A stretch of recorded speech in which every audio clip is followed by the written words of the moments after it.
Good afternoon, I'm Belinda De Lasheras with Hunter News.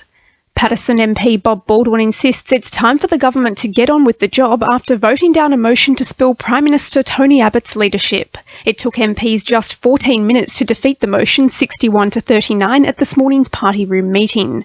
Bob Baldwin says the government must now lay tensions to rest and make Australia a top priority. I think that people have had enough of the internal party politics and want to see an outcome designed and delivered to the Australian people for the benefit of the Australian people. The Prime Minister has announced that he will adjust the way he deals with people, his consultation, and make sure that people understand we are there to govern in the interest of the Australian people.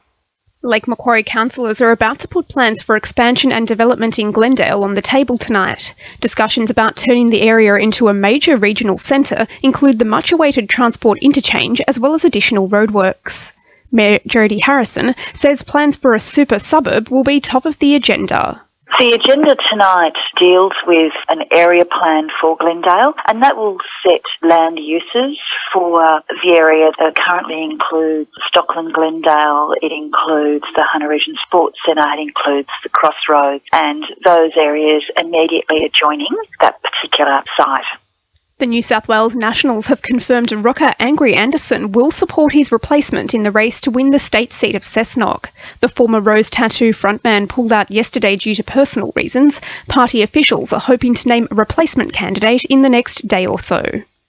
As Maitland prepares to mark the 60th anniversary of the 1955 Hunter Valley floods, residents are being reminded to stay on top of any future threats of inundation. Events have been scheduled to educate residents about the best ways to deal with flood situations and give them an opportunity to reflect on the disaster. SES Community Engagement Officer Amanda Hyde says there's been ongoing improvements to flood mitigation in the area. Since the 1955 flood, the Hunter Valley Flood Mitigation Scheme was developed and ongoing maintenance has been occurring ever since then. So the scheme is continually maintained and improved, and riparian vegetation is also ongoing to help with riverbank erosion.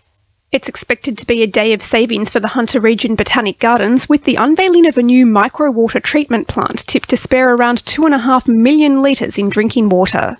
The $30,000 facility will allow the gardens to remove iron particulates from bore water so it can instead be used safely on more than 20,000 varieties of plants.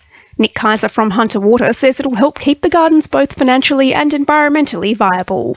They keep that land clean. It's got natural native plants on it, which basically helps to keep the Tomago sandbeds clean and healthy as well. We're talking about at least $5,000 a year, which might not sound like much, but when it comes to being a not-for-profit and completely volunteer-run organisation, any increase in their overheads can be very detrimental. Now with sport, Georgia Lupton. Newcastle City and Suburban Cricket is in crisis mode following an on-field collision which hospitalised Jules Tavern skipper Peter Layla. The 33-year-old is nursing 9 stitches and a concussion after being struck in the head with a bat by a Merriweather B5's player 3 balls after hitting the batsman with a bouncer. Layla is expected to press charges tomorrow. The Newcastle Jets' poor fortunes have continued following Friday night's heartbreaking 2-1 injury time loss to Brisbane. Striker Radovan Pavicevic gave the Jets a glimmer of hope with a goal in the 72nd minute, but it wasn't enough. Raw's Thomas Brioche landing a free kick at the death. Coach Phil Stubbins says they never gave up. Once we scored that goal to equalise, we perhaps looked as though we might be able to go on with it. And it's been a horror weekend for the Knights, thrashed by the Bulldogs 52-8 in the New South Wales Cup trial before being pipped to the post 28-24 by Canterbury in the National Youth warm-up. That's sport. I'm Georgia Lupton. 2NURFM News Time is 12:10.